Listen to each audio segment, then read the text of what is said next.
Episode 2. The Past of Terror Island and the Blood Diamond. The following morning, White Mist Town was shrouded in a thick sea fog that lingered for a long time.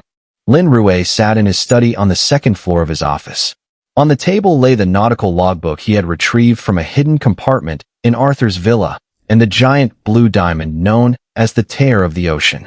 Sunlight filtered through the sheer curtains, illuminating the diamond and refracting a captivating yet dangerous brilliance. But Lin Rue's gaze towards it was utterly cold. Sit opposite Lin Rue was an extremely charming woman. Her name was Elena, the founder of the White Mist Town Orphanage, and the town's undisputed most beautiful and gentle woman. She wore a simple black dress, her skin was snow white, and her face was as exquisite as a statue of the Virgin Mary painted by Leonardo da Vinci. Her eyes always carried a sorrowful and tender quality that evoked pity. "Mr. Lin, I heard that Mr. Arthur unfortunately passed away last night." Elena's voice was soft as silk, but a hint of unease flickered in her eyes. "Everyone in town is terrified. They all say it's the curse of Terror Island from 20 years ago." "A curse is just a coward's disguise for evil, Ms. Elena." Lin Rue placed his hands on the table, his gaze sharp as a blade as he stared at the beautiful woman before him. "I believe more in human greed than a curse. This logbook records that famous maritime accident 20 years ago.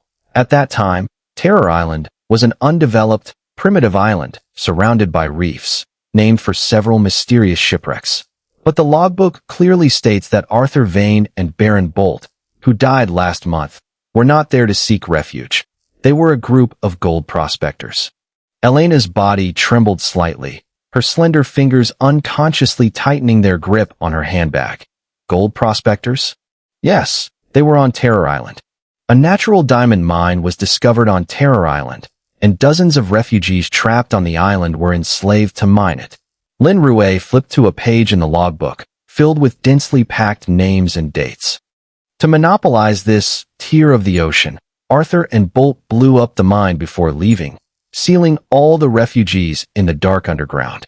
To the world, it was a terrible shipwreck, but in the dark depths of Terror Island, lurking was the cruelest massacre and the most twisted true feelings. Some parents, in despair, used their own flesh and blood to prolong their children's lives.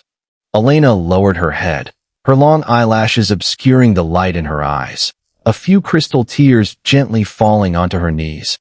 "It's too horrible. A vicious devil, living among us for 20 years while wearing the cloak of a philanthropist. A vicious devil might have a beautiful face, wouldn't he?" Lin Rue added meaningfully. Elena looked up, her eyes clear and innocent. "What do you mean by that, Mr. Lin?" "Nothing," Lin Rue smiled faintly. "I was just thinking, that baby who miraculously survived the Terror Island mine 20 years ago should be 25 now. What would a child raised with such hatred become?" Elena gently wiped away the tears from the corners of her eyes, stood up, and bowed gracefully to Lin Rue. "I hope you can catch the real culprit as soon as possible, Mr. Lin. This town has suffered too much fear." Watching Elena's retreating figure as she left the office, Lin Rue's gaze deepened. Just then, his assistant entered, handing over a confidential report that had just been sent back from the Federal Forensic Department.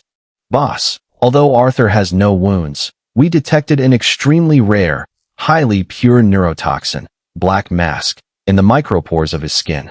This toxin is colorless and odorless. Upon contact with the skin, it rapidly penetrates the central nervous system through capillaries, inducing extremely terrifying hallucinations, ultimately causing cardiac arrest within seconds due to extreme fear, resulting in death identical to sudden cardiac arrest."